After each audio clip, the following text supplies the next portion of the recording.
네, 안녕하십니까. 지난 주일 날 중국의 동풍미사일, 미국의 항공모함, 그리고 트럼프 대통령의 대통령 후보 수락연설에서 나타난 그 영원한 전쟁을 끝마치겠다. 그 두 가지 내용을 이론과 실제를 섞어서 말씀을 드렸습니다. 많은 분들이 이제 많이 봐주셨습니다. 오늘도 그 주제와 뭐 이렇게 아주 그 차이가 나는 것은 아니고 그 관련된 주제들을 말씀을 드리도록 하겠습니다. 먼저 한국의 그 통일부 장관이 그 9월 2일 날 어떤 그 기독교 단체를 방문해서 한미동맹에 관해서 그 얘기를 했던 것에 대해서 조금 그 뭐 미국에서 반박 성명 비슷한 게 나왔습니다. 한미동맹이 지금 건강한 상태인가? 그 많은 사람들이 문재인 정부 들어서서 한미동맹에 문제점이 있는 것이 아닌가 하고 우려를 하고 있습니다. 바로 그런 데 관련된 그 이야기를 하면서 과연 그 한미동맹이라는 것이 뭐고 한미동맹을 넘어서 국제정치에서 동맹이라는 것이 무엇인가에 대해서 우리가 다시 한번 생각해 볼 필요가 있다는 그런 그 느낌이 드는 한 주였습니다. 그래서 제가 그 한미동맹에 관련된 또 마침 그 일이 있자마자 그 서울의 한 신문사 문화일보에서 글을 갑자기 부탁해서 날짜로는 9월 8일자로 그 시론을 하나 썼습니다. 그 시론 제목이 군사가 빠진 동맹은 동맹일 수 없다라는 제목으로 나갔는데 바로 그 부분을 제가 한번 말씀을 오늘 드려보도록 하겠습니다. 그리고 둘째 주제는 역시 그 미국과 중국 사이에 갈등이 계속되고 있습니다. 뭐 지난주에 동풍미사일을 쏘고 미국은 거기에서 또 멍군을 또 한 그런 상황입니다. 그런데 뭐 우리가 그 시사를 하루하루 따라가기보다도 이제 미중 패권 경쟁은 결국은 끝나지 않겠습니까? 끝나는데 끝난 모습이 어떤 것일까 한번 생각해 보는 것도 의미가 있을 것 같습니다. 그리고 지금 그 미중 패권 경쟁이 지속되는 이 지금 시점에서 수많은 아시아 나라들이 지금 공개적으로 우리는 미국 편이야 라고 이렇게 선언하고 있는 그런 모습을 많이 보이고 있는데 과연 한국은 어떻게 해야 될지에 대해서도 뭐 한번 말씀을 드려보는 시간으로 오늘 그 준비를 했습니다. 먼저 첫 번째 주제, 한미동맹은 지금 건강한가? 군사가 빠진 동맹은 동맹일 수 없다. 통일원 장관이 군사를 뺀 동맹을 뭐 의미하는 것 같아요. 그 구체적으로 알 수 없는 말을 했는데 평화동맹으로 지금의 동맹을 바꿨으면 좋겠다라는 직비슷하게 얘기를 했습니다. 그 말씀을 한번 드려보도록 하겠습니다. 그런데 좀 특이한 사항이 그 한국 정부 관리가 얘기를 할 때마다 한미 관계가 좋을 때 미국이 뭐라고 일일이 대꾸를 하지 않습니다. 근데 최근에는 뭐 한국 대사가 한 말에 대해서도 미국이 즉각 대꾸를 하고 한국 통일부 장관이 한 말에 대해서도 또 즉각 대꾸를 하고 그러면 한국의 국가안보 관련된 그 고위급 관리들이 얘기하는 데 대해서 미국이 거의 즉각적으로 뭐 반박이라고 그러면 좀 뭐 말이 너무 센지 모르겠습니다만은 자기네들의 견해를 이렇게 발표하는 모습을 최근 우리가 그 대단히 자주 보고 있는 상황입니다. 미국 측이 적극적으로 뭐 해명 이상입니다. 해명을 넘어서 반박이라고까지 얘기할 수 있는 뭐 그런 얘기를 하는 것이 눈에 띄는데 그 내용을 한번 말씀을 드려보겠습니다. 9월 2일이에요.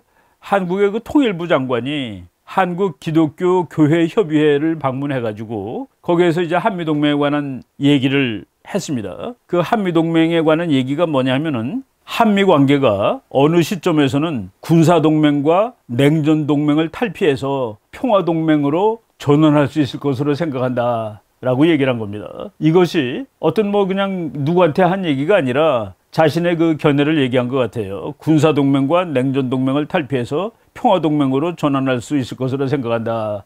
이 말에 대해서 뭐 일부 뭐 평론가들이 그 한미동맹은 냉전동맹인데 지금 냉전은 끝난 거 아니냐 하는 그런 식으로 그 얘기를 또 하고 있는 것이 나왔습니다.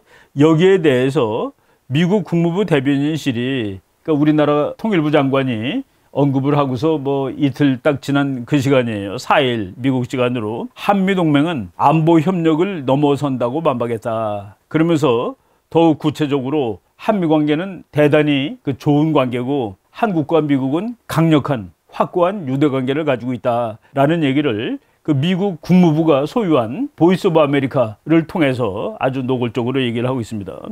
미국 국무부 대변인실 관계자 명의로 돼 있는데 사람 이름은 나오진 않았습니다. 동맹과 우정, 안보 협력을 넘어서 경제, 에너지, 과학, 보건, 사이버 안보 등 지역과 국제적 사안 전반에 대해서 협력하는 관계다. 그러니까 한미동맹이 1953년에 체결이 되었습니다만은 이것이 지금 60여 년을 지나는 동안에 아주 포괄적으로 좋은 동맹으로 발전이 되었다라는 얘기를 했습니다. 한미 상호방위조약은 뭐 미국 사람이니까 미한이라고 얘기했습니다. 미한 상호방위조약은 동맹을 토대로 해서 자유, 민주주의, 인권, 법치주의 등 가치가 확고한 그 유대관계를 더욱 강화하는 데 기여한 그런 동맹이다. 그러면서 한국의 통일부 장관이 그 말한 데 대해서 반대하는 그런 입장을 분명히 밝혔습니다. 그러다 보니까 이제 미국이 반박하는 것 비슷하게 성명을 발표하니까 한국 통일부 대변인이 미국의 반응에 대해서 저는 뭐 한 발 양보하는 것 같은 그런 생각이 들었습니다. 한미동맹이 평화동맹으로 진화하기를 기대하고 한 말이다. 라고 이렇게 이 대답을 했는데 여기서 말이죠. 그 용어들이 전부 그 우리가 말하는 현실 국제정치학에서 쓰지 않는 그런 그 상상의 용어들을 지금 사용하고 있는 겁니다. 평화동맹이라는 게 뭡니까? 그 국제정치학 책에 나오지 않는 말입니다. 냉전동맹이 뭔가 그런 것도 또 없어요. 냉전시대에 만들어 놓은 건 다 냉전동맹입니까? 그럼 냉전시대가 끝나면 그 냉전동맹은 이제 없어져야 되나요? 동맹의 본질이 동맹이 맨 처음에 맺었을 때 그때 목표하던 바가 이루어지지 않은 상태가 있기 때문에 지금 냉전이 끝나고 30년 됐는데도 1953년에 목표를 해서 맺었던 그 목표가 지금에도 목표로 그대로 남아있기 때문에 그 동맹이 존재하는 겁니다. 그래서 냉전동맹을 평화동맹으로 바꾼다. 냉전동맹이라는 것도 모호한 개념이고 평화동맹이라는 것도 모호한 동맹입니다. 바로 이런 의미를 제가 지금 뭐 말이 나온 김에 말씀을 드리도록 하겠습니다. 제가 그 신문에 썼던 그 내용을 위주로 말씀을 드리는 건데 사실 말이죠. 문재인 정부가 들어선 다음에 국정과제 100대 과제라는 것이 나왔습니다. 뭐 어느 정부든지 다 국정과제 100대 과제가 있었어요. 그 요번에 문재인 정부는 85번부터 100번까지 그래서 16개 항목이 평화와 번영에 관한 국가 안보에 관한 그런 내용입니다. 거기에 그 86번 과제를 보면은 굳건한 한미동맹 기반 위에 전작권을 임기 내에 전환한다. 굳건한 한미동맹 기반 위에 전작권을 임기 내에 전환한다. 그래서 이것은 국방부가 수행하는 과제로 됐습니다. 뭐 오늘 2020년 9월 9일 지금 우리가 촬영하는 시간이 9월 9일 저녁인데 지금 시점에서 보면은 이것은 이루어지지 못한 과제라고 보시면 됩니다. 전작권 임기 내 전환이 안 될 거라고 제가 얼마 전에 말씀을 드렸습니다. 굳건한 한미동맹 기반 위에 지금 굳건한 한미동맹이 잘 되고 있는 거냐 거기에 대해서 많은 사람들이 의문을 하는데 저는 말이죠. 미국 국무부 대변인실이 우리나라 고위급 관리들이 하는 말에 대해서 일일이 대꾸를 하는 또는 대응을 하는 그것 자체가 한미동맹의 건강 상태가 좋지 않다라는 것을 증거하는 그런 그 증거물이 되는 겁니다. 사이가 좋으면은 웬만한 말 그냥 뭐 다 이해하고 넘어가죠. 그렇지 않을 경우에 자꾸 꼬투리를 달고 설명을 하고 그러는 겁니다. 그렇지만은 통일부 장관의 언급이 구체적으로 무엇을 의미하는지 잘 알 수 없습니다. 군사동맹과 냉전동맹을 평화동맹으로 발전시키기를 원한다. 그 자체가 비학술적인 용어들로 구성되어 있는 문장이기 때문에 학술적으로 설명할 수가 없어요. 물어보고 싶습니다.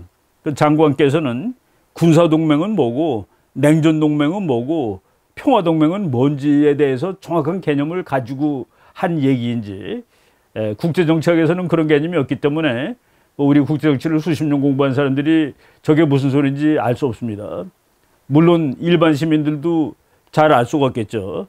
다만 미국 국무부 대변실이 그 의도를 이제 뭐 동맹에 대해서 별로 그렇게 소중하게 치지 않는다 한국 정부 관리가 라고 생각하고서 이것은 대단히 중요하다라고 이제 반응을 한 것 같아요. 그래서 차제에 뭐 제가 강의에서 한미동맹에 대해서는 뭐 참 여러 번 강의를 했습니다만은 다시 한번 동맹이 국제정치적으로 무엇을 의미하는지 그리고 한미동맹이 왜 중요한 것인지, 그 한미동맹이 존재하는 이유가 무엇인지를 한번 알아보도록 하겠습니다. 제가 이제 이 문화일보 시론이 딱 글자로 1750자입니다.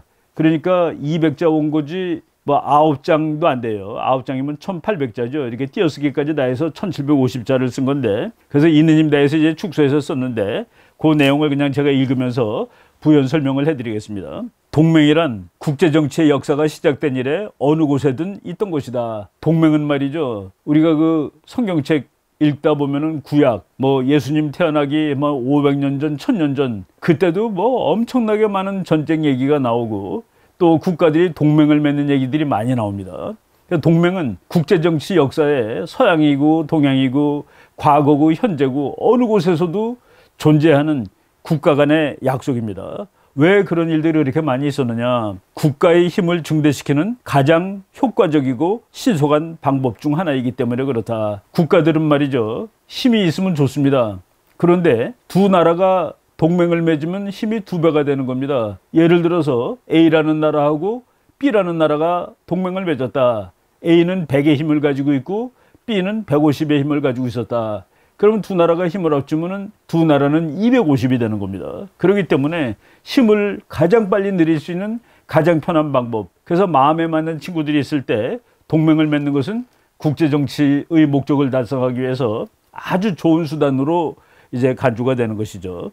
왜 그러면 국가들은 힘을 늘리려고 하느냐? 이거는 뭐 국제정치학 결혼 배울 때 1페이지에 나오는 이야기입니다. 국제정치의 영역은 사자와 양들이 사이좋게 논의는 낙원이 아니다. 우리가 이제 낙원을 상상하면 사자하고 양이 같이 이제 어울리고 놀아요. 국제정치는 그 왕왕 동물의 왕국의 비견이 되죠.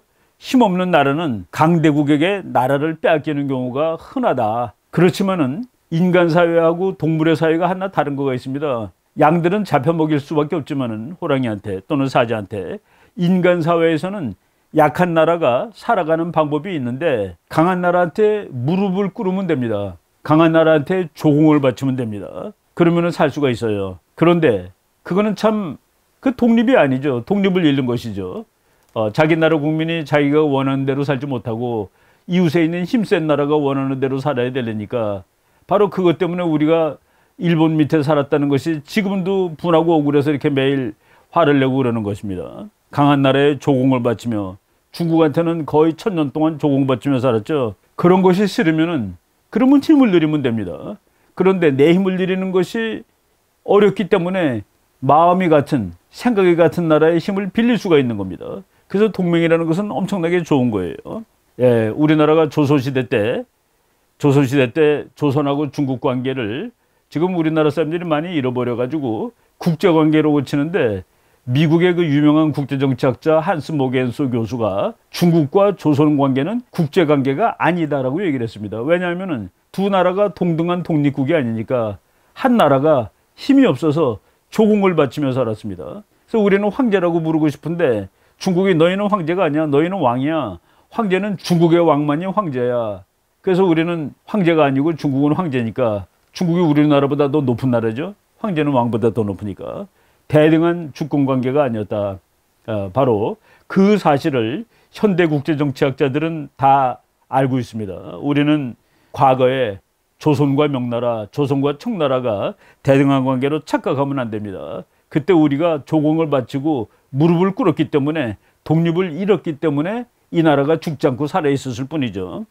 예, 여러분 뭐 기왕 동맹 얘기하고 중국 얘기하고 조공 이런 얘기 나온 김에 그림 하나 보겠습니다. 옛날 그림인데, 저기 그 있는 건물이 밑에는 그러니까 돌기둥이죠. 돌기둥 위에 이제 그 뭐 누각을 하나 세워놨는데, 거기 쓰여 있는 글자가 영은문이라고 되어 있습니다. 은혜를 받아들이는 문 해가지고, 바로 중국의 사신이 옛날 한성이죠. 서울에 올 때 조문을 통과해서 들어옵니다. 그 사신을 막기 위해서 궁궐에서부터 왕이 저기까지 걸어가는 거예요. 우리나라 궁궐 지금 뭐 경복궁이라든가 덕주궁이라든가 저기까지 걸어가려면 뭐 한참 걸어가야 됐을 겁니다. 그리고 모화관, 모화는 뭡니까? 화라는 건 중국을 상징하는 것이죠. 빛날 화자입니다. 중국을 흠모하는 집 해가지고 저기는 바로 이제 중국의 사신이 오면은 저기서 이제 영접을 하던 데입니다. 또는 중국의 사신이 저기서 뭐 잠도 잘 수 있고 하나의 일종의 영빈관이죠. 이런 것들이 바로 110여 년 전까지 서울에 있었던 겁니다. 그런데 독립문을 그 옆에다가 갖다 세워놨죠. 독립문을 중국의 사신이 통과하는 영운문 앞에다가 세워놨습니다.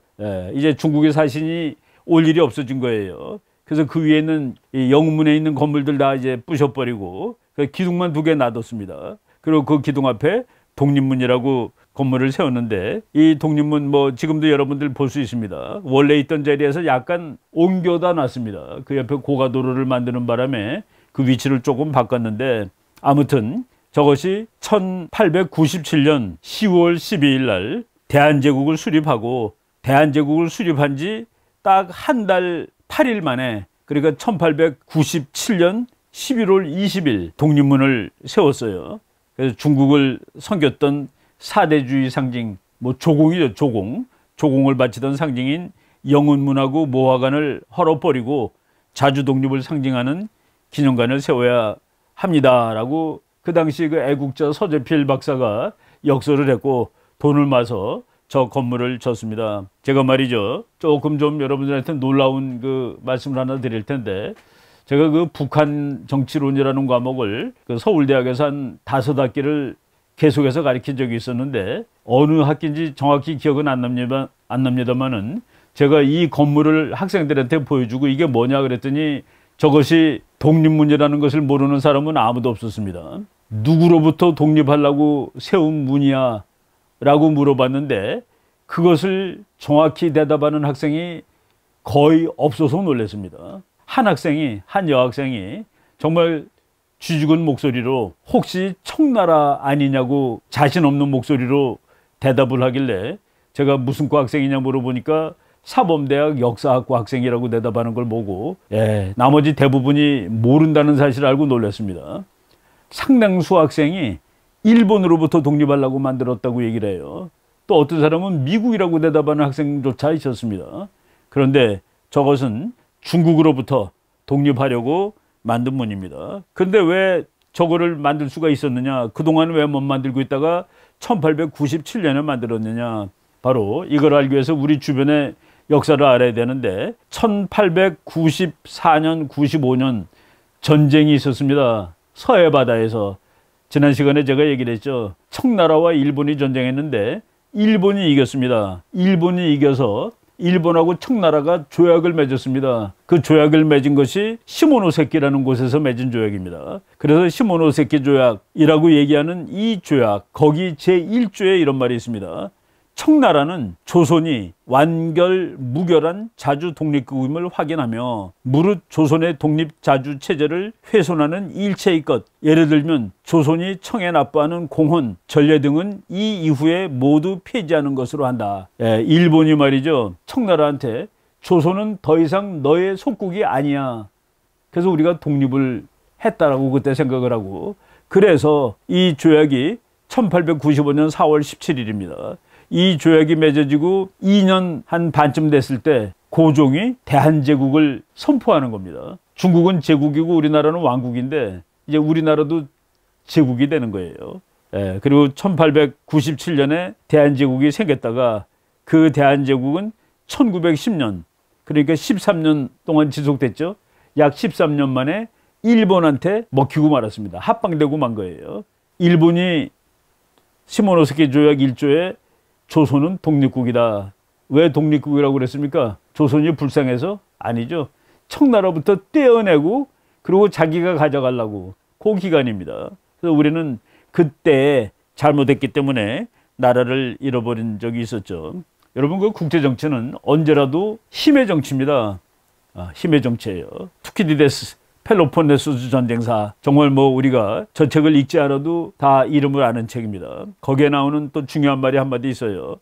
강자는 할 수 있는 일을 하지만 약자는 그들이 당해야만 하는 고통을 받을 수밖에 없다. 참 처절한 얘기인데 국제정치가 이렇지 않다라고 얘기할 수 없기 때문에 그래서 모든 나라는 힘을 가지려고 노력하는 겁니다.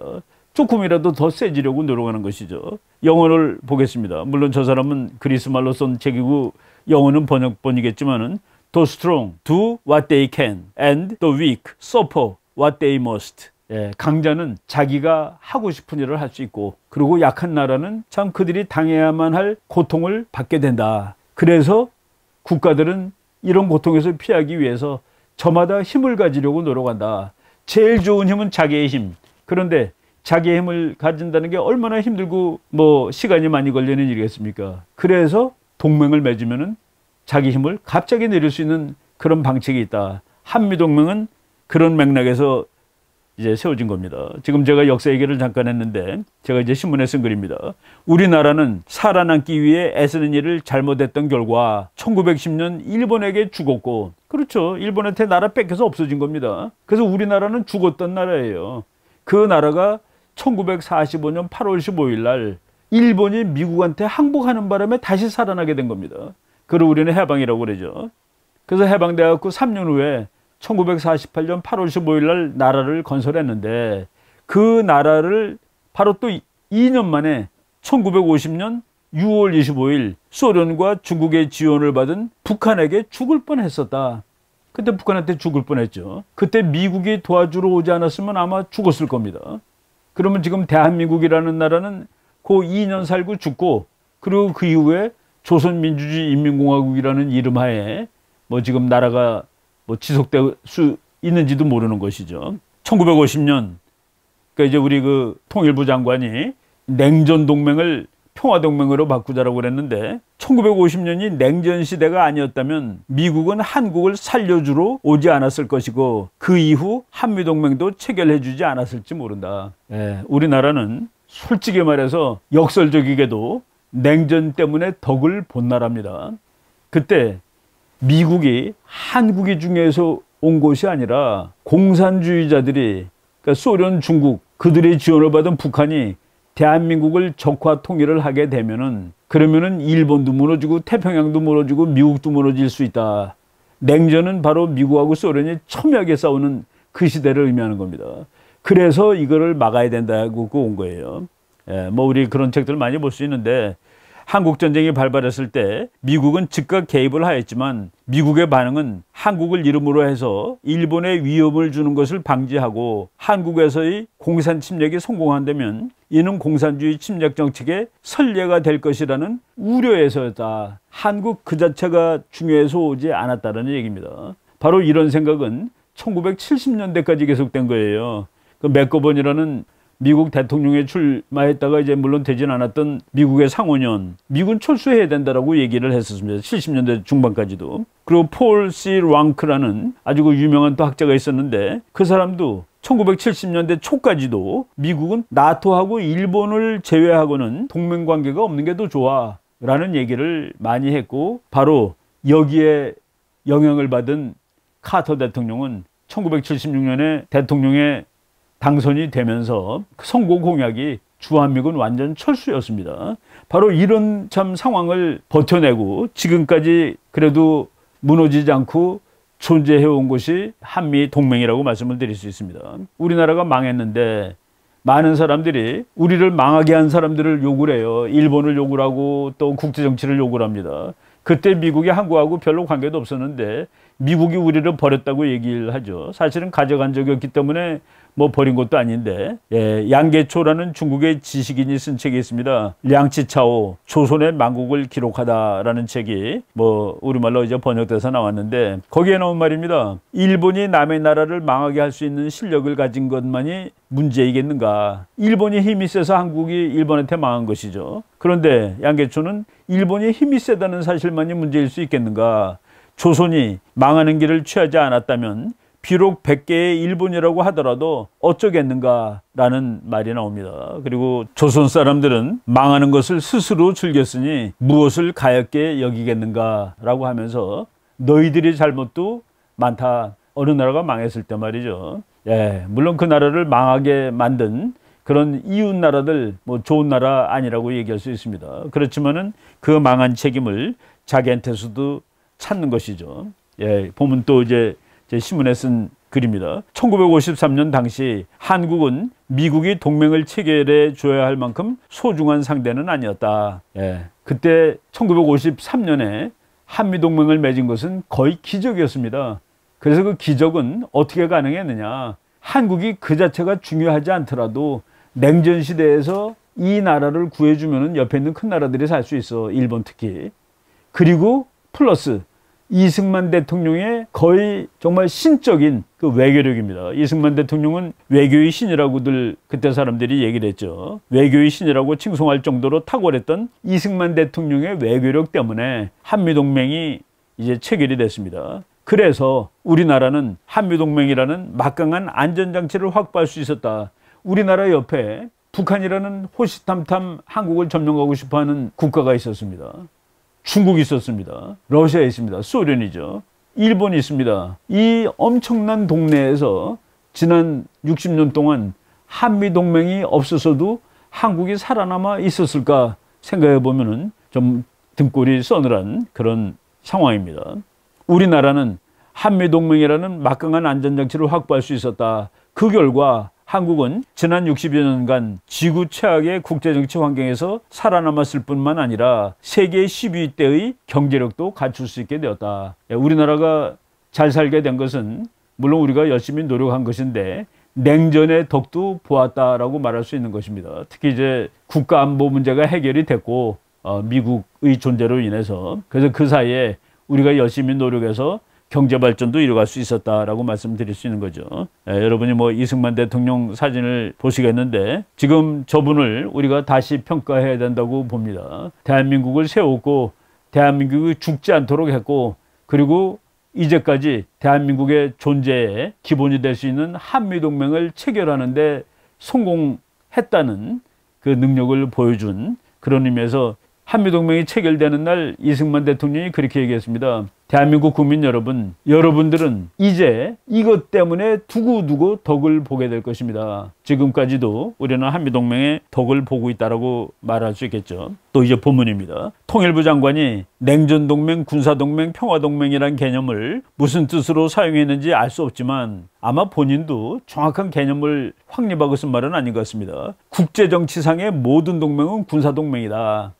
모든 동맹은 군사동맹입니다. 군사 개념이 포함되지 않는 어떤 국제적 약속도 동맹이라 하지 않는다. 그래서 지금의 한미 군사동맹을 평화동맹으로 바꾼다라는 것은 일단 그 국제정치학 용어로 말이 구성이 되지 않는 말입니다. 말이 안 되는 얘기예요. 미국의 그 브루스 러시라는 유명한 학자가 있습니다. 자주 인용했는데 그 사람이 이렇게 얘기했습니다. 동맹이란 용어는 다양하게 사용되지만 주로 군사적인 측면에 한정된다. 즉 동맹은 어떤 상황 하에서 제한된 수의 관련국들이 군사력 사용 여부에 대해서 공식적으로 동의함을 말하는 것이다. 군사력을 어떻게 쓸 거냐를 약속하는 것이 동맹입니다. 그래서 모든 동맹은 군사동맹이에요. 군사동맹이 아닌 국가 간의 약속은 동맹이라고 얘기하지 않는다라는 얘기입니다. 아주 미국에서 알아주는 대학자죠. 이게 1935년생이라서 지금 85세고 은퇴하신 학자지만은 뭐 최근까지도 뭐 수많은 책을 쓰고 이론을 만들어낸 그런 학자라고 보시면 됩니다. 제가 이제 또 본문으로 돌아가겠습니다.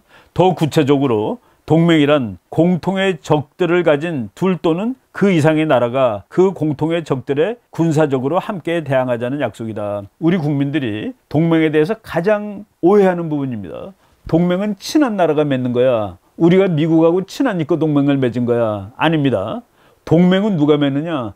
적이 같은 나라가 맺는 겁니다. 같은 적이 있어요. 콤몬 애니미라고 그럽니다. 콤몬 애니미. 콤몬 애니미가 없을 경우 아무리 친한 나라라도 동맹을 맺지 않습니다. 예를 들어서 내가 여기 있는 A라는 나라가 있어요. 너무 친해요.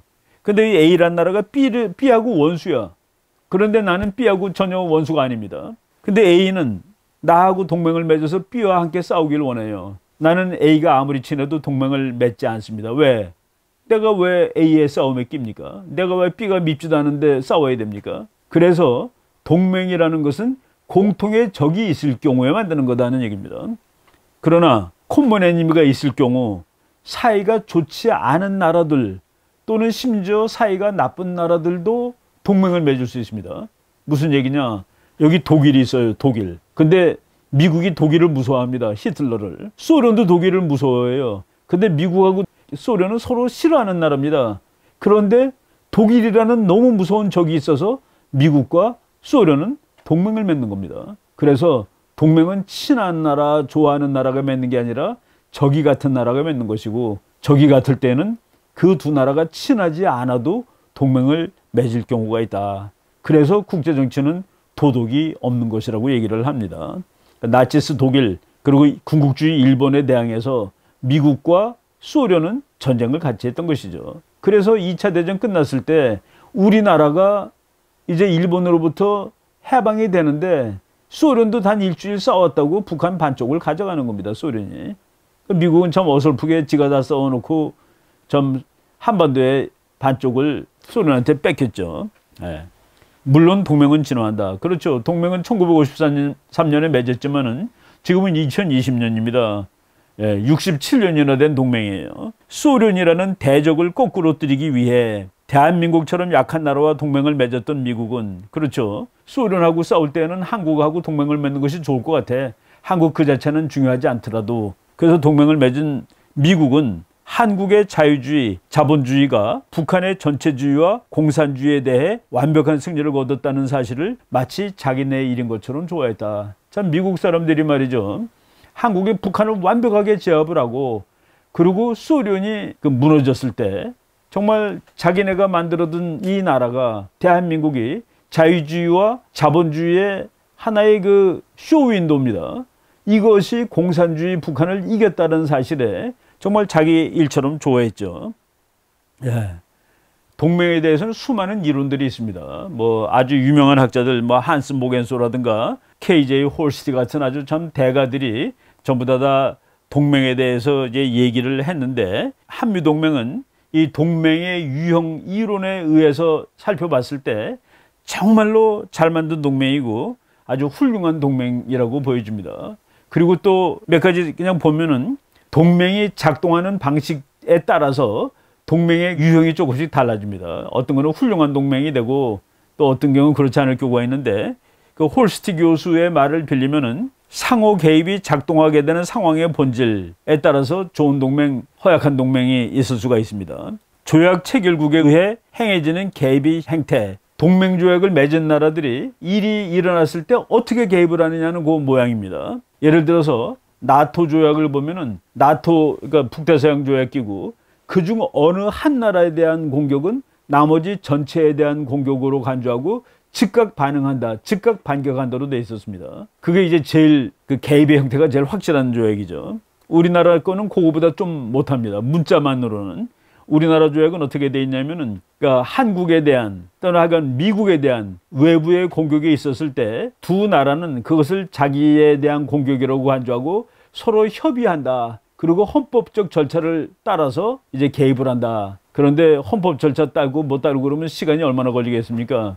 그래서 한국 사람들이 우리도 나토식으로 우리가 딱 맞는 순간 미국이 내가 맞은 거야 라고 생각하고 개입해 주면 안 되겠니? 라고 졸랐죠. 그런데 미국은 여기 주한미군이 있으니까 너가 맞는 순간 우리가 맞아. 그러니까 그건 걱정하지 마라.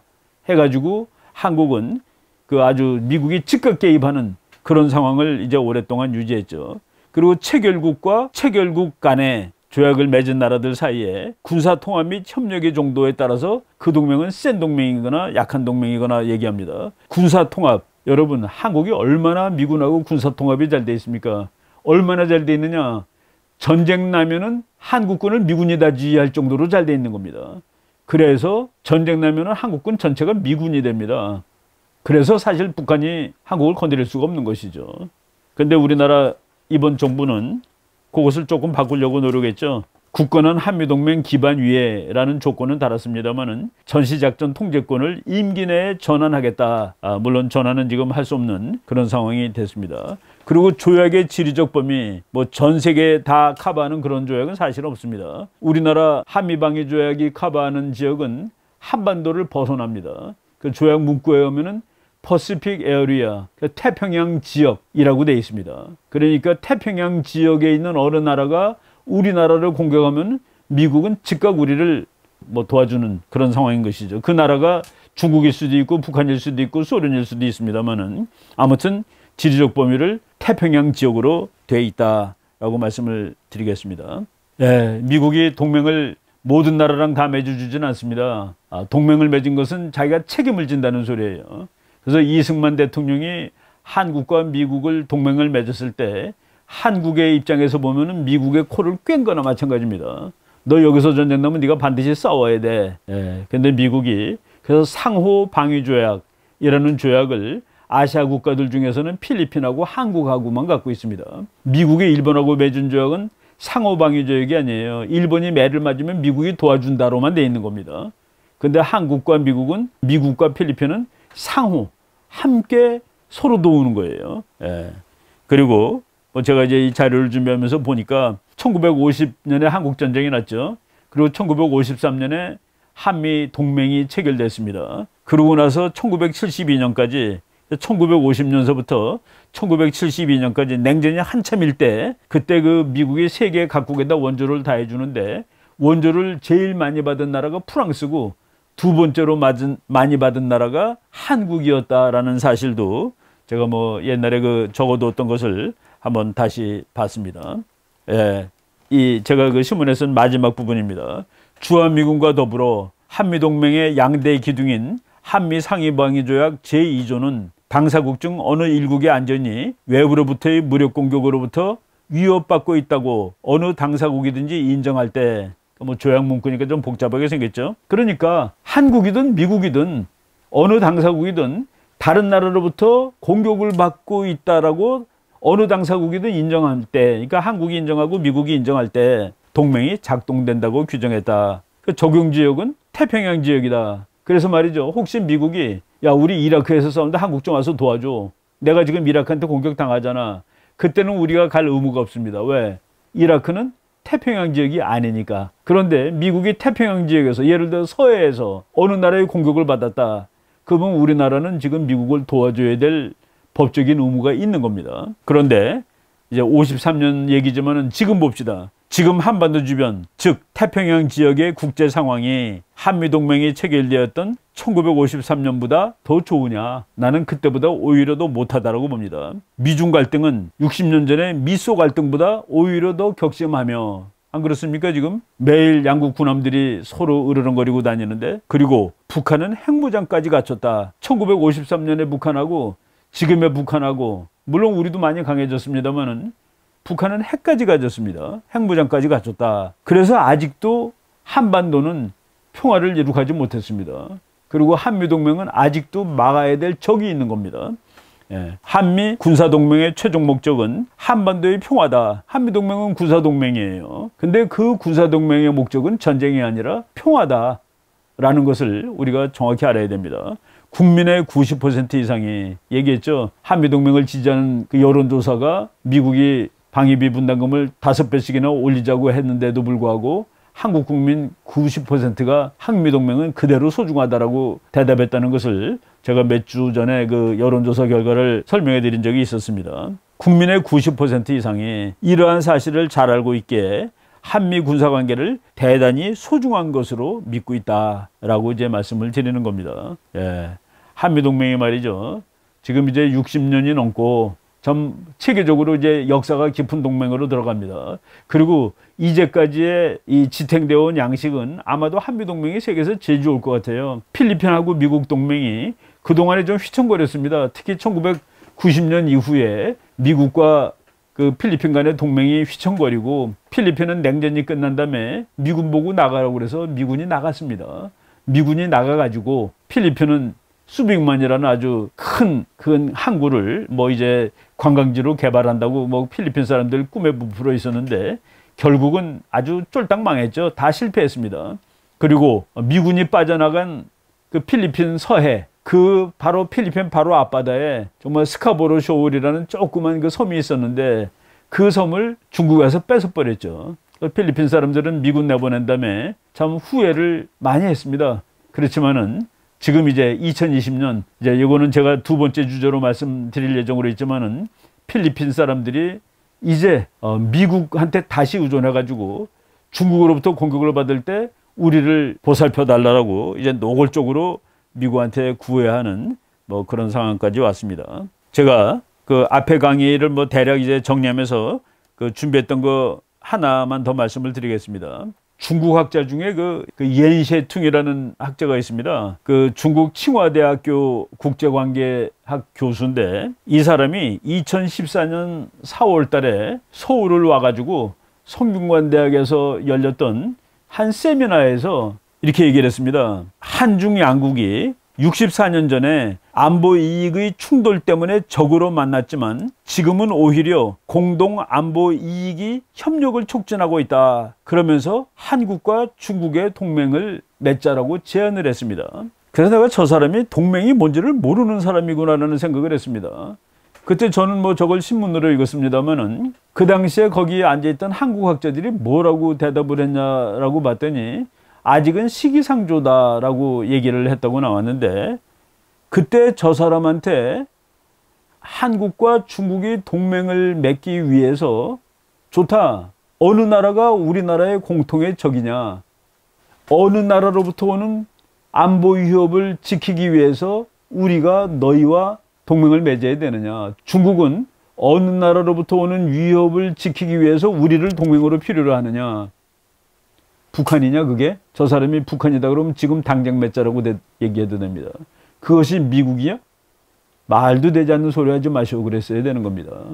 바로 공통의 적이 정확하게 규정되지 않는데 동맹을 맺자라는 것은 동맹이 무엇인지 모르는 그런 얘기죠. 예.